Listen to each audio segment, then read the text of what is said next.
லட்சியம் அல்ல. அவனை கும்புறதுக்கே அவனுடைய அனுமதி வேணும். அவன் அருளாலே அவன் தாள் வணங்கி, அதெல்லாம் தாண்டி அவனுக்கு திருப்பணி செய்யணும். என்ன வேணும்? அவனுடைய பார்வை உனக்கு வேணும். வந்து கேட்பாங்க திருப்பணிக்கு, குழப்பத்த பையன் வந்துட்டான் பாருங்க, பேக்க தூக்கிட்டு திருப்பணியா அப்படின்னு பொண்டாட்டி உள்ள சொல்லிட்டு போவோம். காதுல வாங்காத, அது ஊழ்வினை வந்து அவங்க மூலியமா நம்ம காதுல உறுத்தோம்.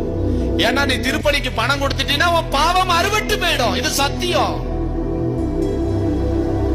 எப்படி இந்து தர்மத்துல ஒன்னே ஒண்ணுலதான் பாவம் அறுபடுகிறது, அது திருப்பணி என்கின்ற செயலில். அதனாலதான் பல செல்வந்தர்கள் வெளிநாட்டுக்கு போறான், கோடி கோடியா அள்ளி கொடுக்கறான். போய் தமிழ்நாட்டுல சிவாலயத்தை கட்டு. அவன் பைத்தியமா? கோடி கோடியா பணத்தை அள்ளி. நீ நினைச்சுக்கிட்டு இருக்க, எங்க இருந்தோ ஒருத்தர் வந்தாரு, ஒரு அம்மா வந்தாங்க, 2 கோடிக்கு கோயில கட்டித்தரேன்ட்டு போயிட்டாங்க. நீ சந்தோஷப்பட்டுக்கிட்டு இருக்க. அந்த அம்மா உனக்கு கிடைக்கிற பாக்கியத்தை லாரி வச்சு அள்ளிட்டு போகுது.